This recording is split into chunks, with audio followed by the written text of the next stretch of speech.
Pada 25 Oktober 2018 malam hari, Ong sempat memanggil semua karyawan serta asisten rumah tangganya. Ketika semuanya sudah berkumpul, Ong memberikan hadiah berupa cincin dan juga perhiasan miliknya kepada para karyawan dan juga asistennya.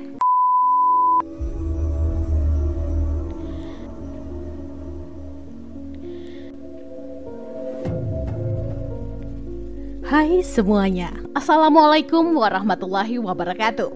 Kembali lagi di YouTube channel saya, Lembaran Cerita.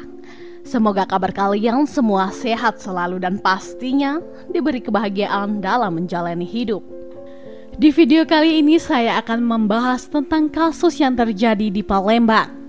Nah, daripada kelamaan yuk langsung kita bahas.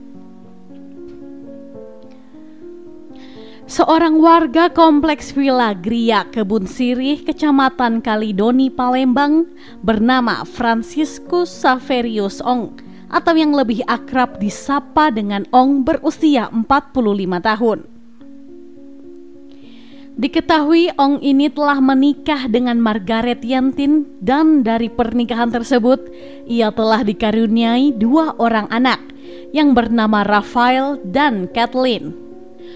Untuk memenuhi kehidupan sehari-hari, Ong yang merupakan kepala keluarga bekerja sebagai seorang pengusaha, sedangkan istrinya merupakan seorang ibu rumah tangga yang mengurus kedua anaknya yang masih sekolah. Selain 4 anggota keluarga tersebut, di dalam rumah mewah milik Ong ada beberapa asisten rumah tangga yang dipekerjakan oleh keluarga tersebut.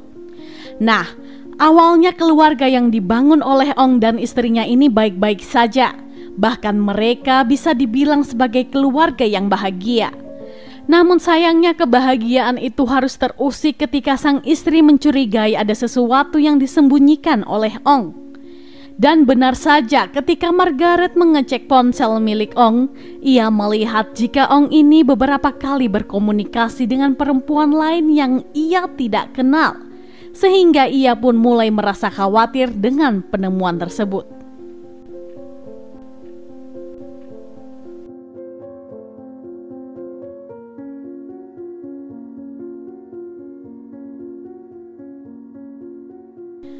Semua kejadian ini bermula ketika hubungan rumah tangga yang dibangun oleh Ong dan Margaret mulai retak sejak Margaret mengendus perselingkuhan yang dilakukan oleh suaminya.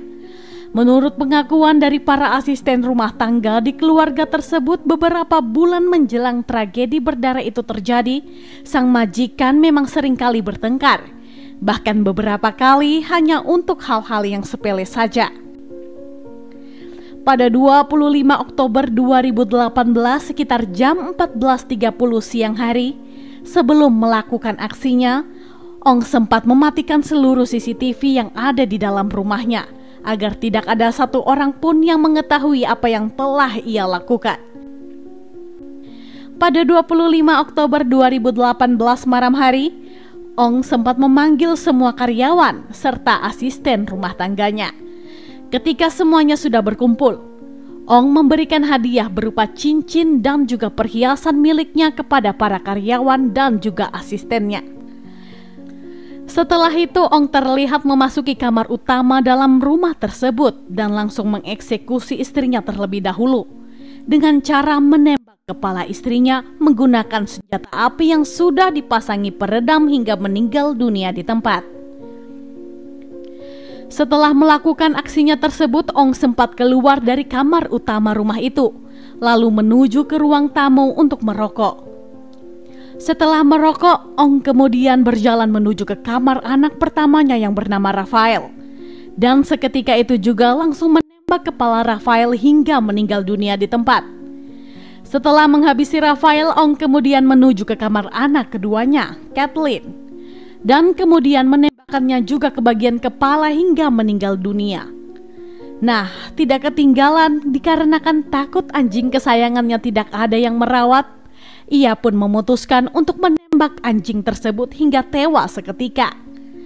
Dan setelah berhasil mengeksekusi seluruh anggota keluarga serta anjing kesayangannya, Ong masuk ke dalam kamar dan langsung mengunci dari dalam. Nah, Ketika berada di dalam kamar, Ong melakukan aksi bunuh diri dengan menembak kepalanya sendiri menggunakan senjata api miliknya. Pada 26 Oktober 2018 sekitar jam 6 pagi, 2 orang asisten rumah tangga di keluarga tersebut hendak melakukan aktivitas seperti biasanya. Ketika mereka memasuki kamar Rafael, alangkah terkejutnya mereka ketika melihat Rafael dalam kondisi tertelungkup bersimpah darah dengan luka bekas tembakan di bagian kepala. Mereka pun langsung berteriak meminta pertolongan. Beberapa warga sekitar yang mendengar teriakan tersebut segera datang menuju sumber suara. Usai menemukan kondisi Rafael yang bersimpah darah, 2 asisten rumah tangga dibantu oleh ketua RT setempat segera menghubungi pihak kepolisian untuk melaporkan penemuan tersebut. Pada 26 Oktober 2018 sekitar jam 7.30 pagi, pihak kepolisian dari Polsek Kalidoni dibantu oleh Polda Sumatera Selatan yang datang ke lokasi segera melakukan pengecekan dan juga evakuasi terhadap tubuh Rafael. Saat itu pihak kepolisian juga menemukan korban lain yakni Kathleen dalam posisi terlentang dengan luka tembakan di bagian kepala dan juga Margaret. Sang istri ditemukan di dalam kamar utama bersama dengan suaminya Ong. Saat itu Margaret ditemukan dengan luka tembakan di bagian kepalanya, sedangkan Ong ditemukan dengan luka tembakan di bagian dagu, serta tangan masih menggenggam senjata api jenis revolver. Selain itu pihak kepolisian juga menemukan 2 anjing peliharaan keluarga tersebut mati di dalam bak kamar mandi dengan luka tembakan di bagian kepala. Pihak kepolisian pun segera mengevakuasi seluruh korban ke rumah sakit terdekat. Dan berdasarkan hasil otopsi, penyebab kematian dari Rafael, Kathleen, dan Margaret adalah luka tembakan di bagian kepala. Sedangkan penyebab kematian Francisco Ong adalah luka tembakan di bagian dagu yang menembus kepala. Pihak kepolisian pun segera melakukan olah TKP dan penyelidikan lebih lanjut mengenai kasus ini. Berdasarkan hasil olah TKP tersebut ditemukan 2 lembar kertas di meja kerja Ong yang diduga kuat sebagai pesan terakhir dari Ong dan 6 selongsong peluru bekas pakai. Pihak kepolisian juga membawa ponsel serta laptop dan beberapa dokumen lain untuk mencocokkan tulisan yang ada di 2 lembar kertas tersebut. Kemudian pihak kepolisian mulai memintai keterangan dari para asisten rumah tangga, beberapa karyawan, teman serta kerabat dari keluarga tersebut. Dari hasil pemeriksaan itu, 2 orang asisten rumah tangga menyebutkan jika pada malam hari sebelum menemukan jasad tersebut, mereka tidak mendengar suara tembakan apapun atau suara pertengkaran. Mereka juga menjelaskan jika sang majikan sempat memberi mereka hadiah di malam sebelum kejadian tersebut. Pada 27 Oktober 2018, keempat anggota keluarga tersebut langsung dikremasi oleh pihak keluarga. Proses pengkremasan itu dibagi menjadi 2 tahap. Tubuh Francisco Ong dan Rafael dikremasi pada tahap pertama, sedangkan tubuh Margaret dan Kathleen dikremasi pada tahap kedua. Untuk prosesnya sendiri memakan waktu selama kurang lebih 4 jam. Dan setelah selesai, abu dari masing-masing jasad disimpan di dalam guci. Setelah pihak kepolisian melakukan investigasi lebih lanjut, diketahui bahwa tulisan yang ada di 2 lembar kertas memang benar merupakan tulisan dari Francisco Ong. Pihak kepolisian juga menyampaikan bahwa berdasarkan hasil pemeriksaan ponsel milik Franciscus, terdapat percakapan dengan istrinya yang diduga kuat menjadi motif dalam kasus ini.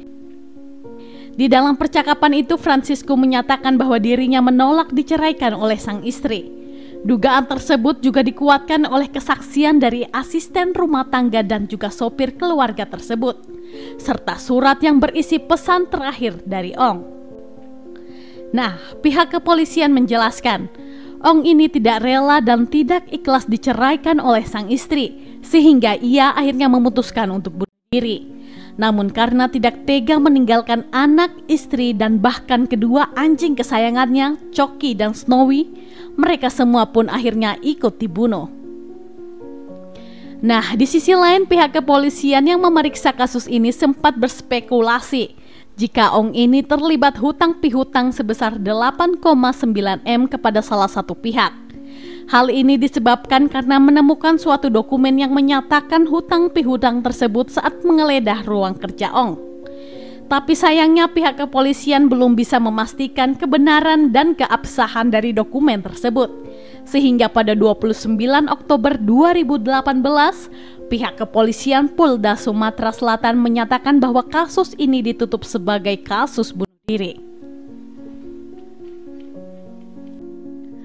Demikian kasus yang bisa saya ceritakan untuk hari ini. Gimana nih menurut pendapat kalian? Silahkan sampaikan pendapat teman-teman di kolom komentar. Dan semoga dengan adanya video ini kita bisa belajar untuk lebih waspada dan selalu berhati-hati dalam menjalani hidup. Saya sendiri tidak akan pernah bosan untuk mengingatkan, selalu libatkan Tuhan di setiap tindakan kita, karena kita tidak akan pernah tahu apa yang akan terjadi ke depannya. Oke, sekian dulu untuk video hari ini. Mohon maaf jika ada salah dalam tutur kata. Dan jika menurut kalian channel ini bermanfaat, mohon supportnya dengan cara mengklik subscribe, like, komen, dan jangan lupa untuk menyalakan tombol notifikasinya agar kalian tidak ketinggalan saat kami upload video terbaru. Sampai jumpa di video selanjutnya. Bye-bye.